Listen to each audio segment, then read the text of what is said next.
Friends, আমি পারমিতা ঝোলে ঝালে বাঙালিতে আজ তোমাদের তৈরি করে দেখাবো এগ মালাইকারি।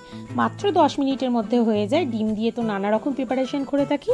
এটা একদম নতুন রকম, খেতে দারুণ লাগবে। লুচি, পরোটা, নান সবের সাথে ভালো লাগবে। আমি এখানে 4টে হাঁসের ডিম সিদ্ধ করে নিয়েছি। তোমরা চাইলে পোলট্রির ডিমও সিদ্ধ করে নিতে পারো। খুব ভালো মতো খোসা ছাড়িয়ে নিচ্ছি এবং প্রত্যেকটা ডিমকে অর্ধেক করে টুকরো করে নিচ্ছি। এটা করা খুব সহজ, খেলে দারুণ লাগবে, নিজেরাই বলবে দারুণ হয়েছে রেসিপিটা। একটা বড় পেঁয়াজ টুকরো করে নিয়েছি। এবার একটা মিক্সিং জার নিচ্ছি, তার মধ্যে পেঁয়াজটা নিয়ে নিলাম। এর মধ্যে দিয়ে দিচ্ছি 10টা রসুনের কোয়া, আর দিয়ে দিচ্ছি হাফ ইঞ্চি আদা ছোট করে টুকরো করে নিয়েছি। তোমরা যে যেরকম ঝাল খাও সেরকম লঙ্কার পরিমাণটা দিতে পারো। আমি এখানে 4টে কাঁচা লঙ্কা দিয়েছি। এবার মিক্সিতে খুব ভালো মতো পেস্ট করে নিচ্ছি। তোমরা চাইলে কিন্তু শিলেও বেটে নিতে পারো। মশলাটা রেডি হয়ে গেছে। ফোড়নের জন্য ব্যবহার করেছি 1 চামচ গোটা জিরে, 1 চামচ গুঁড়ো জিরে, 1 চামচ গোলমরিচ গুঁড়ো, আর লাগবে হাফ চামচ গরম মশলা, হাফ চামচ চিনি, এটা অপশনাল, নাও দিতে পারো, পরিমাণ মতো লবণ, কিছুটা ধনে পাতা কুচি। আর এটা যেহেতু এগ মালাইকারি, দুধ তো লাগবেই, এখানে 1 কাপ দুধ নিয়েছি। এবার কড়াটা গ্যাসে বসিয়ে দিচ্ছি।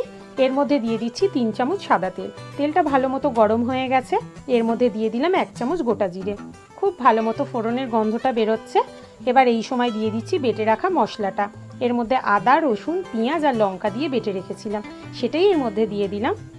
খুব ভালো মতো 4 থেকে 5 মিনিট মশলাটাকে ভেজে নিতে হবে, যাতে আদা রসুনের কোনো রকম কাঁচা গন্ধ না থাকে। এর মধ্যে দিয়ে দিচ্ছি হাফ চামচ চিনিটা, এটা অপশনাল, এটা বাদ দিতে পারো, কিন্তু দিলে টেস্টটা ভালো হয়। এবার এর মধ্যে দিয়ে দিচ্ছি পরিমাণ মতো লবণ। খুব ভালো মতো মশলাটাকে কষিয়ে নিচ্ছি। কালারটা দেখো চেঞ্জ হয়ে গেছে। এবার এর মধ্যে দিয়ে দিলাম রুম টেম্পারেচারে রাখা দুধটা। খুব ভালো মতো মিশিয়ে নিচ্ছি সব উপকরণগুলোকে। এর মধ্যে দিয়ে দিলাম জিরে গুঁড়ো আর গোলমরিচের গুঁড়ো। খুব ভালো মতো মিশিয়ে নিয়েছি। একটু 2 মিনিট অপেক্ষা করছি, ভালো মতো ফুটে গেছে।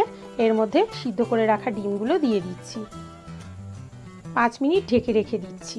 আমার রেসিপিগুলো ভালো লাগলে প্লিজ লাইক শেয়ার করো, নতুন বন্ধুরা অবশ্যই সাবস্ক্রাইব করো। 5 মিনিট হয়ে গেছে, দেখো আগের তুলনায় গ্রেভিটা খুব সুন্দরভাবে ঘন হয়ে গেছে।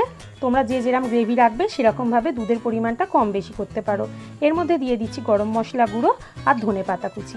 তাহলে বুঝতেই পারলে কত সহজে কম সময়ে তৈরি হয়ে গেল অসাধারণ এগ মালাইকারি। এবার লুচি, পরোটা, নান সবের সাথে এই রেসিপিটা ভালো লাগবে। আমার রেসিপিগুলো ভালো লাগলে প্লিজ লাইক, শেয়ার এবং সাবস্ক্রাইব করো। নমস্কার।